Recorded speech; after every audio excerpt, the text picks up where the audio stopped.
हाय विज्ञान ज्ञान संज्ञान के सभी दर्शकों को मेरा यानी अशोक श्रीवास्तव का प्यार भरा नमस्कार। हमारे पुराने वीडियो आप सबने बहुत पसंद किए, इसकी मुझे बहुत खुशी है। आगे भी आपका सहयोग हमें मिलता रहेगा, इसकी अपेक्षा है।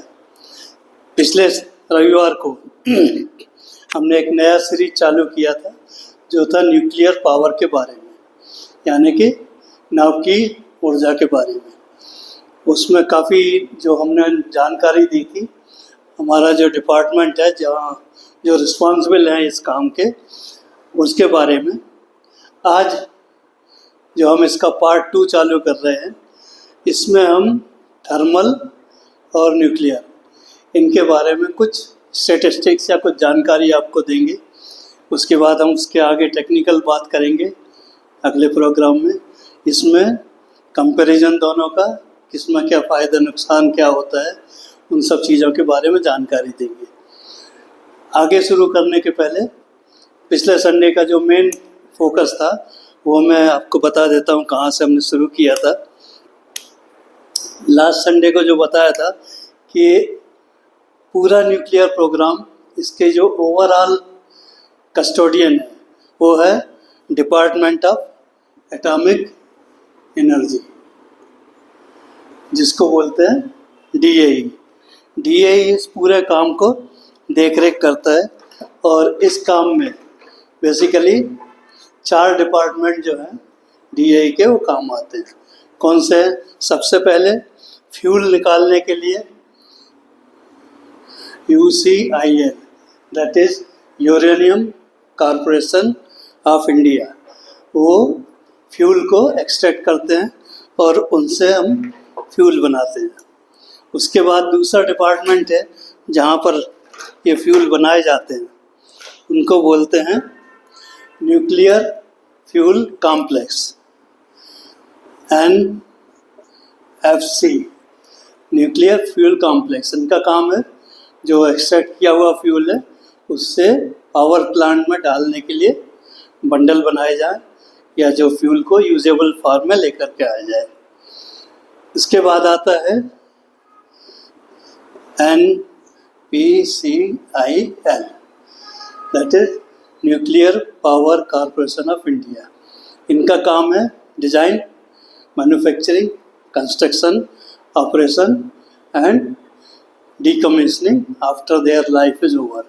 तो ये काम NPCIL के हो जाते हैं। और ये पूरे काम को कितनी अच्छी तरह से देखभाल करना है या प्लांट की जो हेल्थ है उसको देखभाल करने के लिए एक डिपार्टमेंट है, that is AERB, atomic energy regulatory board. ये बोर्ड का काम है हर एक पावर प्लांट में नजर रखना कि कहीं कोई शॉर्टकट तो नहीं बनाया जा रहा, कहीं कोई किसी प्लांट में ऐसा कोई हेल्थ हजार्ड तो नहीं है। इस तरह से ये 4 डिपार्टमेंट बन गए। अब इसके हम आगे शुरू करते हैं। आगे शुरू करने से पहले मैं एक बताता हूँ कि ये जो हम बोलते हैं मेगावाट यूनिट, किलोवाट वगैरह, ये आता कहाँ से है। तो ये चीज़ें आती हैं, हम एक बेसिक से शुरू करते हैं। बेसिक यूनिट एनर्जी का जो है दैट इज EARG, अर्ग का बेसिक यूनिट है। उसको अगर हम 1 न्यूटन फोर्स से किसी भी वस्तु को 1 मीटर डिस्प्लेस करते हैं तो 1 अर्ग एनर्जी उसमें खर्च होती है। ये अर्ग एनर्जी को हम दूसरे तरीके से जूल भी बोलते हैं। So 1 joule means 1 newton force for 1 metre जब हम यूज़ करते हैं तो that is 1 joule. 1 joule is equal to 1 watt, और ये वाट जो हो गया that is electrical energy. So mechanical से हमने इलेक्ट्रिकल यूनिट में आ गए तो 1 वाट हो गया। और ये वाट एक बहुत छोटा यूनिट है, तो उसके मल्टीपल यूनिट क्या हुए? 1 किलोवाट, 1 मेगावाट, ये उसके आगे बढ़ गए। Kilowatt means 1000 watt, megawatt means 10⁶, 1000 kilowatt equal to 1 megawatt. तो जब हम मेगावाट की बात करते हैं that means 1000 kilowatt is equal to 1 megawatt. तो ये कंफर्म हो गया फ्रॉम जूल से मेगावाट तक। So now you understand what is the megawatt और कैपेसिटी ऑफ द मेगावाट। हम जो पे करते हैं इलेक्ट्रिकल एनर्जी वो कहलाती है किलोवाट आवर, KWH। अगर हम 1 किलोवाट 1 घंटे तक इस्तेमाल करते हैं तो that is equal to 1 unit, और हमारा जो मीटर रीडिंग आता है वो यूनिट्स में आता है। So that is how we make the payment based on kilowatt hour. So now from here you know what are the capacity of various megawatts. Now हमारे पास जो न्यूक्लियर प्लांट है जो एस्टेब्लिश हुए हैं या जो जितने हम बना रहे हैं उनका जो कैपेसिटी है that is varies from 160 megawatt, so 235 megawatt, 235 to 540, 540 to 750 and 750 के बाद 1000। ये हमारे स्टैंडर्ड जो प्लांट्स हैं वो इस रेंज में बनाए जाते हैं। कुछ इंडियन डिज़ाइन के हैं, कुछ इम्पोर्टेड डिज़ाइन के हैं, किसी में इंडियन फ्यूल यूज़ होता है, बाकी में भी इंडियन यूज़ होता है बट रिफाइन करके यूज़ होता है। फ्यूल के बारे में हम ज़्यादा बात नहीं करेंगे। तो ये बात हो गया हमारे कितने कैपेसिटी के प्लांट्स है। पहला प्लांट लगा तारापुर में और लेटेस्ट जो लगने वाला है आपका रत्नागिरी के पास, और उसके बाद और आगे के जो प्लांट सैंक्शन होंगे अलग अलग जगह पे तो बढ़ते जाएंगे। They will be in this range only. तो now 220 we are not using, now it has gone to 540 as a standard, then 750 and 1000। So 540, 750, 1000, इनमें से हम कोई ना कोई डिपेंडिंग ऑन कौन सी साइट पर लगाते हैं और क्या टेक्नोलॉजी अवेलेबल है उनको हम यूज़ करेंगे। ये हो गया हमारे अलग अलग टाइप के जो न्यूक्लियर प्लांट है। Now why nuclear plant, why not thermal plant. So हम इसको बताने के लिए कुछ डाटा देंगे, कुछ इन्फॉर्मेशन देंगे। हर एक फ्यूल का, जैसे थर्मल में आप कोल यूज़ करते हैं, गैस में गैस यूज़ करते हैं, ऑयल प्लांट में ऑयल यूज़ करते हैं, सोलर में सोलर एनर्जी यूज़ करते हैं, तो हर एक का जो फ्यूल का कीमत है वो अलग अलग है। और हर एक फ्यूल का 1 किलो में एक पर्टिकुलर एनर्जी लेवल होता है जो हम एक्सेप्ट कर सकते हैं, that is called calorific value of दो पर्टिकुलर फ्यूल। अभी मेन पॉइंट यहाँ पर आता है कि कैलोरीफिक वैल्यू और यूनिट वैल्यू और 1 kg से हम कितना ज़्यादा एनर्जी ले सकते हैं, तो उसका एक कंपैरेटिव इंफॉर्मेशन मैं आपको देना चाहता हूँ। जैसे 1 ton means 1000 kg of the coal gives you 2 megawatt of the energy. तो अगर आपको 2 मेगावाट बनाना है तो 1 टन यूज चाहिए, 20 चाहिए, 10 टन चाहिए, 100 चाहिए तो 1000 टन। अभी आप अंदाज लगाइए कि इतने मेगावाट इतने समय की लगी चाहिए तो हमारा कोल कंजम्पशन कितना होगा। ये केवल कंजम्पशन की बात नहीं है, जितना ज़्यादा मास हो जाता है, जितना ज़्यादा वेट होता है उतना हमारा ट्रांसपोर्ट का कास्ट बनता है। इसके कंपैरिजन में अगर आप देखेंगे न्यूक्लियर में क्या है, 1 किलोग्राम ऑफ यूरेनियम 235 जो हमारा फ्यूल होता है, उसमें क्या होता है आप चौंक जाएंगे देखकर, इसमें 2.7 into 10⁶, that means 2.7 मिलियन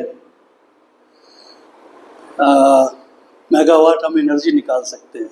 तो कहाँ 1 टन में 2 मेगावाट और वहाँ 1 किलो में 2.7 इंटू 10⁶ मेगावाट, इतना हम एनर्जी उसमें से एक्सट्रैक्ट कर सकते हैं एक यूरेनियम में। So you can imagine transporting 1 kg of uranium कितना आसान है compare to weight of the fuel, compare to coal. Coal का एक दूसरा एग्जांपल ये है कि एक आपका जो रेलवे ट्रैक मालगाड़ी होता है उसके बराबर जितना कोल उसमें जाता है वो equivalent to that is 1 kg of uranium. ये आपका एक बेसिक वैल्यू मालूम पड़ेगा कि फ्यूल वाइज हम कहाँ पर हैं। Then it comes to next is इनका जो बनाने का कास्ट आता है, फ्यूल का कास्ट हो गया, बनाने का कास्ट। तो बनाने का कास्ट कितना आता है, यहाँ पर लास्ट टाइम भी हमने बताया था, इनके जो फिगर्स हैं थोड़े आगे पीछे हो सकते हैं, तो अप्रॉक्सीमेट जो फिगर है इनका बनाने का न्यूक्लियर प्लांट का 10 से लेकर के 20 करोड़ पर मेगावाट। 1 मेगावाट के लिए आपको 10 से लेकर 20 करोड़ तक खर्च होता है 1 मेगावाट प्लांट के लिए। 1 का कोई बनाता नहीं, we are already said 100 to 100,000 के रेंज में। तो ये उनका होता है कंस्ट्रक्शन कास्ट। इसके कंपैरिजन में जब हम कोल को देखते हैं तो कोल का या थर्मल प्लांट है उसका जो कास्ट आता है वो इसका करीब करीब आधा हो जाता है। आधा मतलब अगर आप देखेंगे कि कोल में कितना आता है, it is somewhere around 4 to 8 crore पर मेगावाट। सो रफली इसका आधा कीमत आता है ना। अभी प्रॉब्लम क्या हो गई, एक का कंस्ट्रक्शन कास्ट ज़्यादा है, इसका कंस्ट्रक्शन कास्ट कम है। But when it comes to operating it, because fuel सस्ता है, हैंडलिंग चार्जेस कम है, इजीली अवेलेबल है, तो हमारा जो पर यूनिट कास्ट आता है, 1 यूनिट बिजली पैदा करने के लिए डिफरेंट प्लांट में कितना आता है। न्यूक्लियर का जो कास्ट है that is coming about 3.5 rupees per unit, 3.5 रुपये पर यूनिट पर हम न्यूक्लियर से एनर्जी बना सकते हैं, इलेक्ट्रिसिटी ले सकते हैं। Whereas when it comes to thermal comes 7 to 8 rupees per unit. So now you can see thermal का इनिशियल कास्ट कम है बट उसका जो ऑपरेटिंग कास्ट है that is double than nuclear. Nuclear का कंस्ट्रक्शन कास्ट डबल है but इनका operating cost बहुत कम होता है पर unit cost. So initial investment ज़्यादा है but after certain time they become much more economical than the thermal plant. तो ये आपका एनर्जी कैसे हम पैदा करते हैं, कितना उसका खर्चा आता है या कितना हम एक्सपेंडिचर करना होता है, ये पहला इन्फॉर्मेशन हुआ। अब आते हैं उस पर, कोई भी प्लांट बनाने के लिए हमारे को एक एक्सक्लूजन जोन बोलते हैं जिसको, कि जहाँ पर भी प्लांट है उसके आसपास का जो एरिया है, कितने एरिया में कोई भी रिहेबिलिटेशन नहीं होना चाहिए for the safety of the people.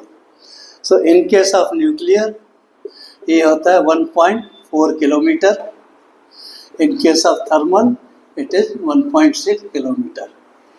सो ये आपका हो गया एक्सक्लूजन जोन, मीन्स इतने एरिया के अंदर हमारा कोई रिहेबिलिटेशन नहीं होता है।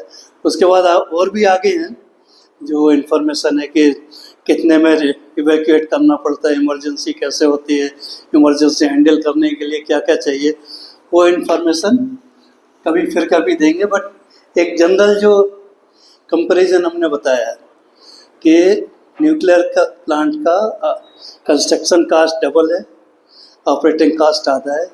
थर्मल का कंस्ट्रक्शन कास्ट कम है बट ऑपरेटिंग कास्ट ज़्यादा है। एक का 3.5 रुपये करीब पर यूनिट बिजली पड़ती है, थर्मल में 8 यूनिट पड़ती है। आप जो देते हैं दैट इज़ इन बिटवीन, क्योंकि ये सारा जो एनर्जी है that is purchased by national grid और central electricity authority and they fix up all the price. So there are various methods of working out how to consumer। अभी consumer बोलेगा मुझे खाली न्यूक्लियर चाहिए क्योंकि वो सस्ता है, पॉसिबल नहीं, पर थर्मल कोई लेगा नहीं। हाइड्रोलिक का उससे भी कम है तो बोले मेरे को हाइड्रो प्लांट चाहिए। सो अभी बिजली में तो कुछ लिखा नहीं है कि न्यूक्लियर थर्मल है power. So everything is fed into the grid and then they make suitable adjustment so that the consumer pays the optimum amount for every energy. So हमारे यहाँ जो चार्ज होता है डिपेंड ऑन वेरियस सब्सिडीज और दूसरे जो consideration होता है फ्री वगैरह वगैरह करके, तो बिटवीन 3 रुपीज़ टू 11 रुपीज़ और 14 rupees for different uses. Commercial के लिए ज़्यादा है, हाउस होल्ड के लिए कम है। तो we make a various fixation of the blocks.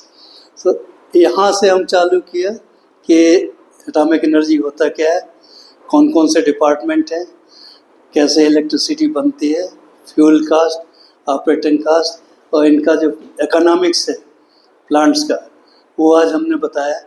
तो ये हो गया एक broad guideline, a broad difference between the nuclear energy, thermal energy. Hydraulic and solar को हम इस समय कंपेयर नहीं कर रहे हैं क्योंकि वो एक दूसरा चैप्टर है, they comes under different categories, but they also will be covered in my subsequent lecture जहाँ पर हम आगे जाएंगे। इसके बाद हम ये सीरीज़ को आगे बढ़ाएंगे। जो पार्ट 1 है उसमें एक्चुअल में क्या होता है, how do we extract the energy from the fuel and how it is convert into electricity, ये पूरा अगले पार्ट में कवर करेंगे। आशा है आपको ये इन्फॉर्मेशन पसंद आई होगी। अगर अच्छा लगता है आप हमारे को लाइक, शेयर एंड सब्सक्राइब कीजिए, इससे हमारे बढ़ेगा, हमारे मदद होगी।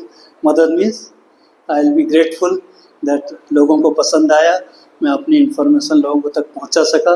अगर आपके कोई भी सुझाव है कि इसको आगे कैसे और आगे बढ़ाने का है, और कोई भी आदमी चाहे कि मेरा जो मैंने एक बनाया प्रोजेक्शन वो आपके चैनल पे ब्रॉडकास्ट कीजिए, I will be very glad कि जितने ज़्यादा लोग इसमें पार्टिसिपेट करेंगे। ये चैनल का पर्पज़ ही यही है कि बहुत सिंपल टर्म में, सादा भाषा में हम लोगों को अपनी इन्फॉर्मेशन देने की कोशिश करते हैं जो आमतौर पर किसी किताबों वगैरह में कहीं नहीं मिलती। अपने अपने एक्सपीरियंस के हिसाब से हम बनाते हैं और किसी को भी आसानी से समझ में आ जाए वो भाषा में, बिना hi fi technical word use किए ये बनाया गया है। तो आप सबने इसे देखा, सुना, पसंद किया, बहुत बहुत धन्यवाद। इसके बाद हम मिलेंगे अगले संडे को और इसका यानी पार्ट 3 में जब लेके आएंगे तो nuclear reaction and other details उनके टेक्निकल वो हम आपके साथ शेयर करेंगे। बहुत बहुत धन्यवाद, शुक्रिया, थैंक यू।